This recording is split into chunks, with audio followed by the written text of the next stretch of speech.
नमस्कार साथियों, Indian defence academy संघर्ष आईएएस हिंदी के इस ऑनलाइन प्लेटफॉर्म पर मैं प्रकाश चौरसिया आप सभी का स्वागत करता हूँ। कल हम लोगों ने जो पॉलिटी फर्स्ट क्लास में पढ़ा था कि संविधान क्या है और संवैधानिक कानून क्या होते हैं, सांविधिक कानून क्या होते हैं, संवैधानिक कानून के अंतर्गत कौन कौन से कानून आते हैं, उन सभी के बारे में हम सब ने कल पढ़ा था। उसके बाद जब क्लास खत्म हुई थी तो मैंने आपसे बोला था कि आधे घंटे के बाद ग्रुप पर पीडीएफ मिल जाएगी। आधे घंटे के बाद मेरे व्हाट्सएप ग्रुप पे मैंने पीडीएफ बच्चों को दे दी थी और उसके कुछ देर बाद अपलोडिंग में थोड़ा सा कल की क्लास में टाइम लगा, नेट की वजह से प्रॉब्लम थी, तो क्लास कल की थोड़ी सी लेट डली, उसके लिए मैं माफ़ी चाहता हूँ। आज की दूसरी क्लास में हम पढ़ेंगे राज्य की अवधारणा। देखिए, कल जो हमने पढ़ा था संवैधानिक कानून और सांविधिक कानून, उन दोनों के बारे में हमने चर्चा की थी। उसके बाद जब लास्ट में क्लास खत्म होने लगी थी तो मैंने आप लोगों से बोला था कि हम राज्य की अवधारणा के बारे में चर्चा करें। राज्य की अवधारणा से मतलब ये है कि जिस राज्य में चार चीज़ें हैं वहाँ पे संविधान प्लस डेमोक्रेसी दोनों के साथ साथ उस राज्य का संचालन बहुत अच्छे तरीके से किया जा सकता है। तो राज्य की अवधारणा में जो चार चीजें हमें आवश्यकता जिसकी लगती है वो पहला है निश्चित भूभाग,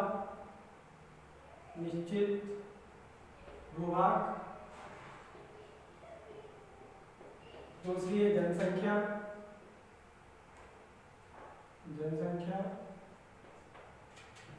तीसरी है सरकार और चौथी है संप्रभुता। देखिए, राज्य की अवधारणा में इन चार अंगों का होना महत्वपूर्ण है। कैसे महत्वपूर्ण है? क्यों? क्योंकि जिस राज्य के पास अपना एक निश्चित भूभाग होगा, उसके निश्चित भूभाग के साथ साथ उसके पास जनसंख्या होगी, जनसंख्या के साथ साथ उसमें एक सरकार होगी और सरकार के साथ साथ वह संप्रभु होगा, तब जाके वह राज्य कहलाएगा।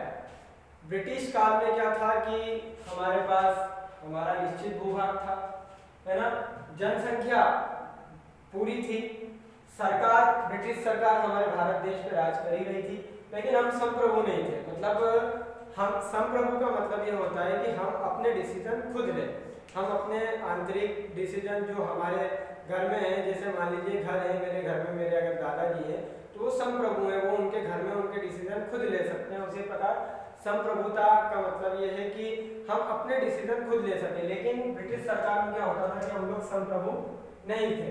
सरकार जो ब्रिटिश सरकार थी वह निर्णय लेती थी, हम हमारे निर्णय नहीं ले पाते थे, है ना। दूसरी तरफ हम दूसरे एग्जाम्पल से अगर समझने की कोशिश करते हैं तो आप सभी ने अभी देखा होगा श्रीलंका में हाल ही में हुआ क्या कि गोटाबाया राजपक्षे जी की जो सरकार थी वो सरकार गिर गई, है ना। उन लोगों के पास निश्चित भूभाग था, जनसंख्या थी, सरकार नहीं होने के कारण संप्रभु तो वे थे, है ना। सरकार नहीं होने के कारण क्या हुआ, फिर उनके राज्य की जो अवधारणा थी वह नष्ट हो गई, है ना।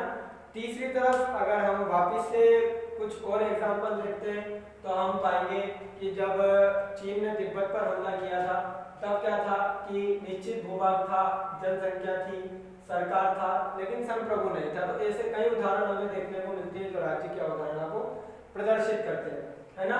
तो राज्य की अवधारणा में निश्चित भूभाग का होना, जनसंख्या का होना, सरकार का होना और संप्रभुता का होना, इन चारों अंगों का होना अति आवश्यक है। तब जाके वहाँ क्या है कि राज्य की अवधारणा प्रदर्शित होती है, राज्य की अवधारणा कहलाती है। उसके बाद जब हम आगे बढ़ते हैं तो शासन प्रणालियों के विभिन्न रूप देखिए, जिस प्रकार से हम कल बात कर रहे थे उसी प्रकार से मैंने आपसे बोला था कि हम धीरे धीरे आगे बढ़ेंगे। तो राज्य की अवधारणा लगभग आप सभी समझ गए होंगे। इससे रिलेटेड कोई क्वेश्चन आता है, ये मार्क आता है तो आप आसानी से सॉल्व कर सकते हैं कि हम राज्य की अवधारणा से अपेक्षा क्या रखते हैं, है ना। लिखना हो, बोलना हो, किसी भी प्रकार से कोई भी ऑब्जेक्टिव अगर राज्य की अवधारणा से रिलेटेड आता है तो इन चार शब्दों में राज्य की अवधारणा हम प्रदर्शित कर सकते हैं। उसी के साथ साथ हम कुछ एग्जाम्पल देते हैं, कुछ उदाहरण देते हैं, तो उन उदाहरणों से क्या है कि हमारा जो प्रश्न का उत्तर है वह परिपक्व होता है, और ज़्यादा प्रश्न कॉपी जांचने वाले को वह उत्साहित करता है कि हमने उदाहरण के साथ साथ उस उत्तर को प्रदर्शित हमारी कॉपी में किया है ना। राज्य के अवधारणा के बाद हम बात करते हैं शासन प्रणालियों के विभिन्न रूप। शासन प्रणालियों के विभिन्न रूप।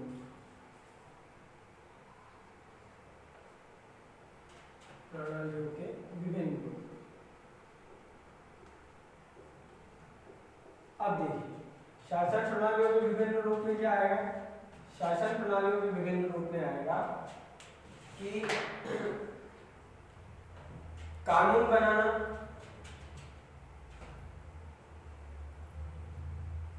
कानून बनाना,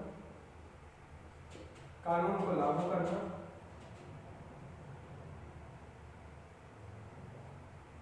कानून को लागू करना, और कानून पर प्रतिक्रिया देना, कानून पर प्रतिक्रिया देना। प्रतिक्रिया देखिए, हम सभी जानते हैं कि कानून बनाने का काम हमारे देश में किसका है, विधायिका का। हमारे देश में विधायिका कानून बनाती है। कार्यपालिका जो कि कानून को लागू करती है, कार्यपालिका। और कानून पर प्रतिक्रिया देना या कानून गलत है सही है उसके ऊपर निर्णय देना, है ना, उसकी निष्पक्ष निर्णय देना, वो कौन करता है, न्यायपालिका। न्यायपालिका, है ना। तो जब हम शासन प्रणालियों के विभिन्न रूप देखते हैं तो विधायिका देखते हैं, कार्यपालिका देखते हैं, न्यायपालिका देखते हैं। ये तीनों अंग जो है, तीनों अंग शासन प्रणालियों की महत्वपूर्ण इकाइयां हैं, या कहा जा सकते हैं कि तीनों महत्वपूर्ण अंग हैं। कानून बनेगा, कानून बनने के बाद कानून लागू होगा, और उस कानून में अगर कोई प्रतिक्रिया देना होगा, कोई निर्णय आना होगा, वो निर्णय न्यायपालिका वो काम करेगी। इन तीनों के हिसाब से ही हमारे देश की जो शासन प्रणाली है, इन तीनों अंगों के हिसाब से हमारे देश की शासन प्रणाली चलती है। हम देखते आए हैं कि कोई भी कानून होता है तो वह कानून विधायिका बनाती है, उसे लागू करती है कार्यपालिका, और उस पर कोई निर्णय आना होता है, जांच आनी होती है, जो भी होना होता है तो वह न्यायपालिका फिर उस पर अपनी प्रतिक्रिया देती है, अपना उचित निर्णय देती है, तब जाके वह कानून इम्प्लीमेंट होता है ना। इन तीनों अंगों का शासन प्रणालियों के तीनों अंग जो है महत्वपूर्ण अंग, तीनों शासन प्रणाली के ये तीनों अंग महत्वपूर्ण अंग माने जाते हैं, है ना। इसी के बाद अब हम बात करते हैं, आप समझ गए होंगे विधायिका क्या होती है, कार्यपालिका क्या होती है, न्यायपालिका क्या होती है। मैं एक बार और आपको बता देता हूँ। हमारे देश में कोई भी कानून बनाने का कार्य जो है वह विधायिका करती है, उस कानून को लागू करने का काम कार्यपालिका करती है, और उस पर प्रतिक्रिया देना, उस पर निर्णय देना, उसका काम न्यायपालिका करती है। ये तीनों अंग हमारी शासन प्रणालियों के महत्वपूर्ण अंग हैं, है ना। इसके बाद हम बात करते हैं कुछ और चीजों। देखिए, आप सभी ने राजतंत्र का नाम सुना होगा, इंग्लिश में मोनार्की सिस्टम जिसे बोला जाता है ना। राजतंत्र में मोनार्की सिस्टम में क्या होता है कि राजतंत्र में कार्यपालिका भी राजा ही है, विधायिका भी राजा ही है, और न्यायपालिका भी राजा ही है। कानून को बनाएगा तो वह राजा बनाएगा, कानून को लागू करेगा तो वह राजा करेगा, उस कानून में कोई निर्णय देना होगा तो वह राजा देगा। राजतंत्र में कार्यपालिका, न्यायपालिका या विधायिका तीनों का काम राजा के हाथ में होता है। राजा सर्वोच्च होता है, मतलब राजतंत्र में कार्यपालिका की शक्ति भी एक ही व्यक्ति के पास है, विधायिका की शक्ति भी एक ही व्यक्ति के पास है, और न्यायपालिका की शक्ति भी एक ही व्यक्ति के पास है। राजतंत्र में ये होता है। राजतंत्र के बाद जो दूसरी बात आती है वह आती है अल्पतंत्र। अल्पतंत्र आप सभी ने नाम सुना होगा। अब अल्पतंत्र में क्या है कि कुछ संगठन या कुछ लोग मिलकर शासन करते हैं, कुछ लोग मिलकर क्या न्यायपालिका, विधायिका, कार्यपालिका तीनों का काम कुछ लोग मिलकर करते हैं। अल्पतंत्र में कुछ लोगों के पास तीनों पावर होगा, विधायिका का भी, न्यायपालिका का भी और कार्यपालिका का भी, तो वह अल्पतंत्र कहलाता है। अब इसके बाद हम बात करते हैं कुलीन तंत्र की। आप सभी ने नाम सुना होगा, नहीं सुना होगा तो मैं क्लास की पीडीएफ दूंगा, है ना, उसमें मैं इसको इंग्लिश में भी कोट करूंगा, है ना। कुलीन तंत्र, कुलीन तंत्र में होता क्या है कि कुछ कुल से चली आ रही परंपरा, है ना, मतलब जो कुल के लोग हैं या एक कुल का जो शासन है, एक ही कुल का शासन चला आ रहा है ना, एक ही कुल के हाथ में सब कुछ है, कुलीन लोग हैं उसमें, है ना, वही न्यायपालिका है, वही कार्यपालिका है, वही विधायिका है, सब कार्य जितने भी कार्य हैं वह उस कुलीन तंत्र में होते हैं, है ना, चलता आ रहा है, तो वह कुलीन तंत्र कहलाता है। कुलीन तंत्र के बाद हम बात करते हैं लोकतंत्र की। लोकतंत्र, डेमोक्रेसी जिसे बोला जाता है। आप सभी को पता है डेमोक्रेसी क्या है, कि जनता के द्वारा चुना हुआ प्रतिनिधि, यानी कि जनता तय करेगी कि उसका राजा कौन होगा और उसके पक्ष के विपक्ष के निर्णय कौन लेगा, यह जनता तय करेगी, है ना। लोकतंत्र में, डेमोक्रेसी में जैसे हम हैं अभी, हम क्या करते हैं, हमें पार्षद का चुनाव जब हमारा होता है तो हमारे हाथ में होता है कि हम किसे पार्षद बनाएं, किसे ना बनाएं। नगर पालिका अध्यक्ष का चुनाव होता है तो वहाँ हमारे हाथ में होता है हम किसे बनाएं, किसे ना बनाएं, है ना। विधायक हुआ, उसके बाद सांसद जी हुए या मुख्यमंत्री हुए, प्रधानमंत्री हुए, है ना। प्रधानमंत्री, मुख्यमंत्री, इन लोगों के चेहरे रहते हैं, लेकिन हम जब विधायकों को या सांसदों को जब हम वोट देते हैं तब जाके हम उनके प्रतिनिधियों को चुन पाते हैं, यानी कि हम तय करते हैं कि हमारा राजा कौन होगा, है ना।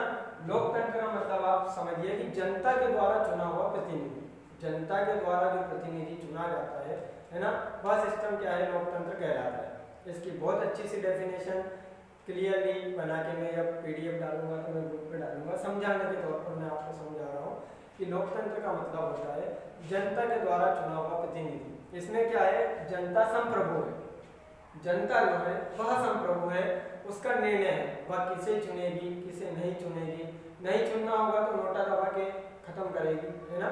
लेकिन जनता के हाथ में कि वह किसे चुने, किसे ना चुने, कौन उनके पक्ष में है, कौन प्रतिपक्ष में है, निर्णय लेने का काम कौन करती है, जनता करती है, लोकतंत्र।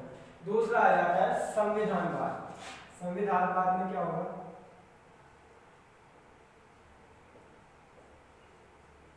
संविधानवाद।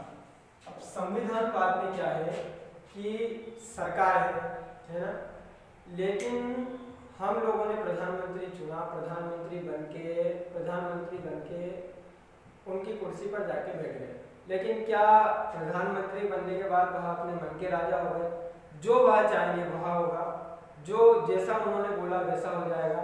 हम सोचते हैं आज के टाइम में बहुत भयभीत जो बातें हैं, जो पढ़े लिखे लोग नहीं है या जिनको को थोड़ी बहुत समझ में नहीं आती है, उनको भयभीत करने के लिए लोग बोलते हैं कि प्रधानमंत्री जी अपने मन का राज चला रहे हैं, ऐसा कर रहे हैं, वैसा कर रहे हैं, ऐसा हो रहा है। तो ये सब चीज़ें गलत है ना।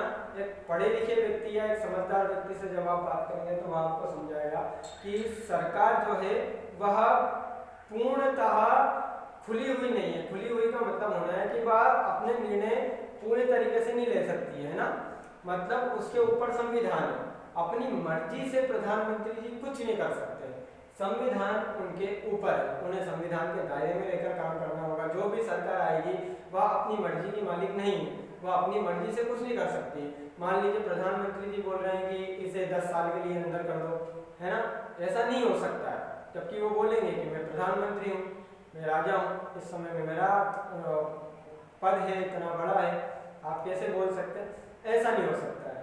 प्रधानमंत्री जी के ऊपर संविधान है ना, इस भारत देश की सरकार के ऊपर संविधान है, संविधान के हिसाब से सरकार चलती है, सरकार के हिसाब से संविधान नहीं चलता है।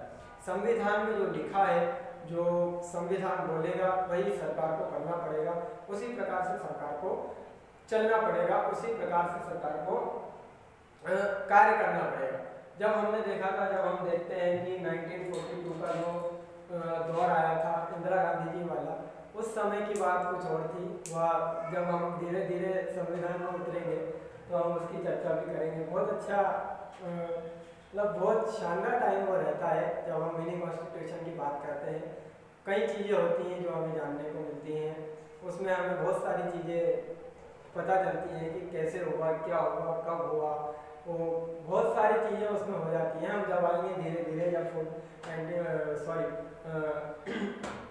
1942 वाला जब हम बात करेंगे, है ना, तब हम धीरे धीरे उसमें आएंगे कि क्या हो सकता है, क्या नहीं हो सकता है ना।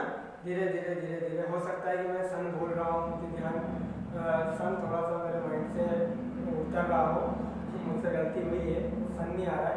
लेकिन जो मिनी कॉन्स्टिट्यूशन वाला टाइम रहता है उसकी चर्चा हम बहुत अच्छे से करेंगे कि आखिरकार मिनी कॉन्स्टिट्यूशन है क्या, है ना, बना कैसे, चला कैसे, क्या हुआ, क्या नहीं हुआ, कितने बदलाव हुए, वो सब हम आने वाले टाइम में पढ़ेंगे। लेकिन संविधान बात का मतलब केवल इतना सा ही है कि जो सरकार है वह पूरी तरह से खुली हुई नहीं है, वह पूरी तरह से संप्रभु नहीं है, वह अपनी मर्जी से कुछ नहीं कर सकती, उसे संविधान के हिसाब से चलना पड़ेगा।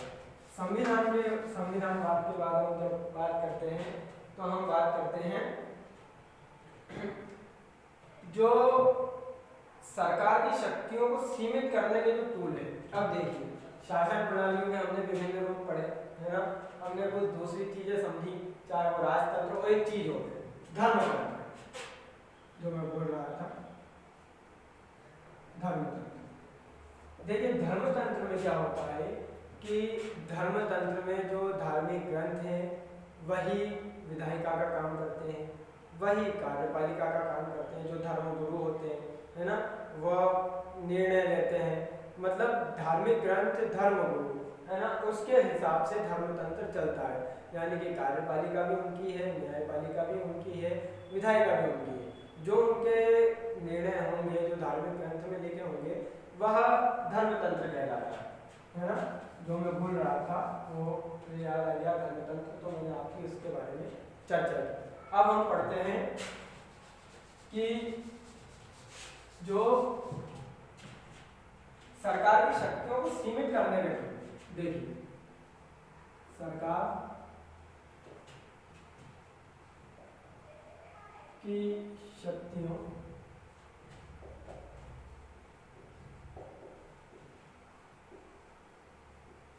को सीमित करने में,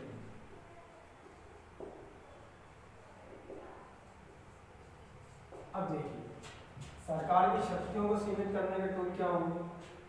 जब हम कल बात कर रहे थे तो मैंने आप सभी से बोला था, देखिए विधि का शासन, है ना, विधि का शासन। अब जब हम विधि का शासन पढ़ने बैठते हैं, विधि का शासन या विधि शासन, है ना, इसमें क्या बोल रहा है, विधि का शासन। अब विधि का शासन जब हम पढ़ते हैं तो हम डायसी का पढ़ते हैं, है ना, विधि का शासन हम पढ़ते हैं तो डायसी का पढ़ते हैं, है ना। डायसी का जब हम विधि का शासन पढ़ते हैं तो इसमें क्या है, विधि सर्वोच्च है। क्या है, जो विधि है, विधि है वह सर्वोच्च है।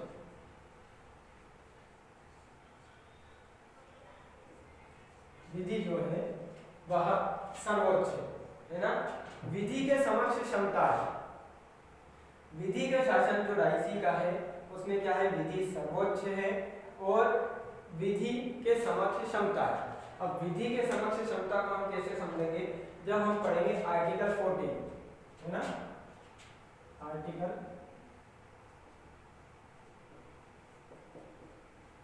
जब हम 14 पढ़ेंगे तो हम पढ़ेंगे कि विधि के समक्ष क्षमता किस प्रकार है ना। डायसी ने कहा सभी व्यक्ति समान कानून, सभी व्यक्तियों पर समान कानून लागू होंगे। देखिए होता क्या है कि मान लीजिए इस देश में एक गरीब व्यक्ति है, एक मजदूर व्यक्ति है ना, और एक बहुत बड़ा बिजनेसमैन है ना। अगर मान लीजिए मजदूर व्यक्ति किसी की हत्या करता है ना, तो उसे सजा मिलनी है ना। लेकिन अगर मान लो कोई बहुत बड़ा बिजनेसमैन है, वह किसी की हत्या करता है तो उसे भी वही सजा मिलेगी जो एक मजदूर व्यक्ति को मिलनी है। यानी कि सब जो लोग हैं वह विधि के शासन के अंतर्गत, जो विधि सर्वोच्च है उसके अंतर्गत उसके नीचे रहकर काम करेंगे। मतलब विधि के शासन में ना कोई बड़ा रहेगा ना कोई छोटा रहेगा। जब कानून की बात आएगी तो सब क्या है, समान, सबको समान अधिकार के रूप में देखा जाएगा, है ना। चाहे वो बड़ा बिजनेसमैन हो या वह छोटा मजदूर हो, उनको सभी को समान कानून के अंतर्गत देखा जाएगा और समान कानून के अंतर्गत ही उन लोगों को रखा जाएगा, है ना। ऐसा नहीं है कि अगर वो बड़ा बिजनेसमैन है तो उसे कुछ छूट दी जाएगी, है ना। पैसा है, ये मजदूर आदमी है, इसके पास कुछ है नहीं, इसने मर्डर कर दिया, ऐसा नहीं। दोनों को क्या है, समान स्थिति में रखकर दोनों को समान स्थिति में सजा दी जाएगी।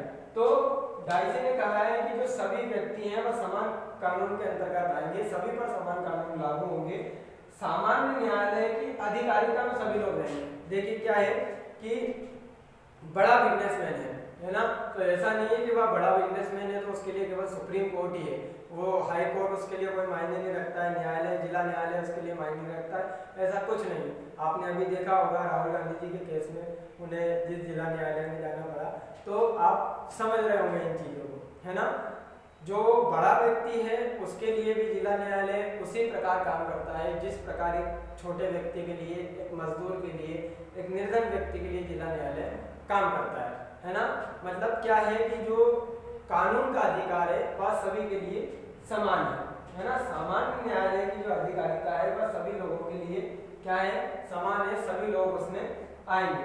अब राज्यपाल, राष्ट्रपति, है ना। अब देखिए बिल्कुल सही बात है, सभी लोग आएंगे, बिल्कुल होता है, लेकिन इसी चीज में हमको क्या है कि बहुत सारे जो अपवाद हैं वो देखने को मिलते हैं। जैसे अगर हम ब्रिटेन में देखें तो ब्रिटेन का हमें अपवाद देखने को मिलता है कि जो वहाँ की संसद है, वहाँ पे जो क्राउन का शासन रहता है, तो वहाँ नाम मात्र का राजा है ना, लेकिन वहाँ की संसद बहुत पावरफुल है।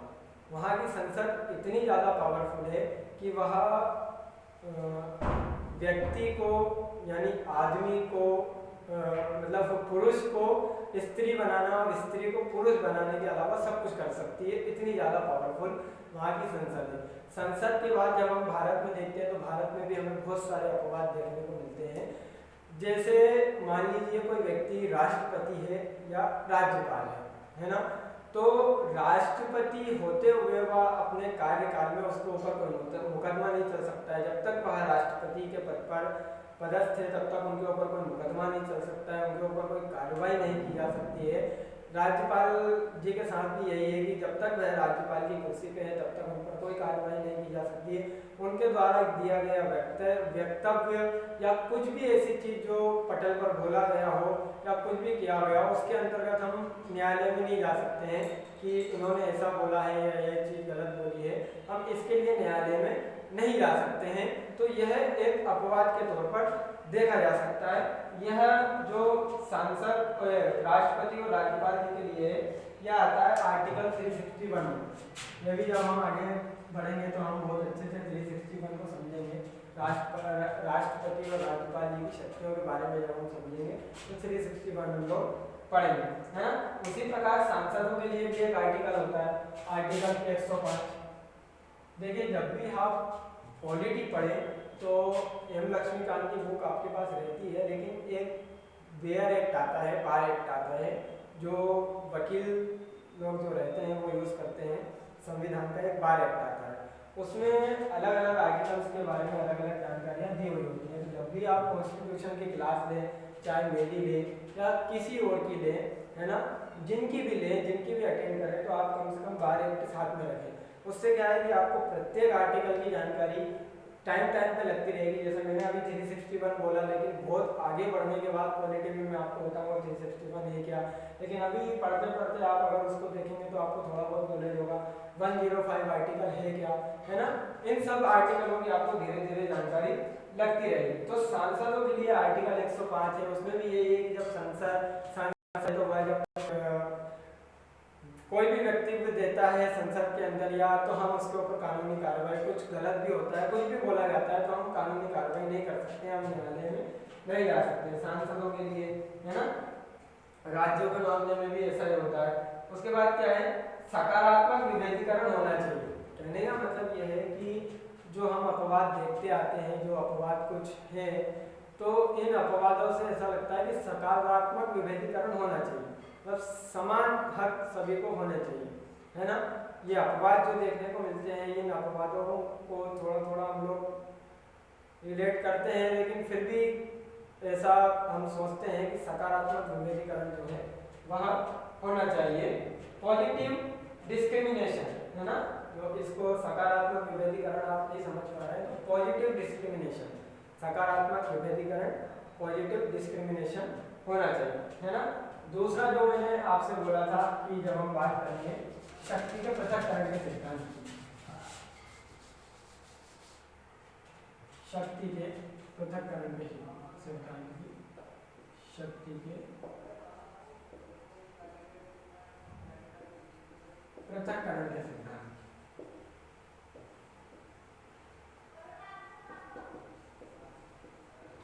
आज की क्लास का टाइम थोड़ा सा ज़्यादा हो रहा है ना।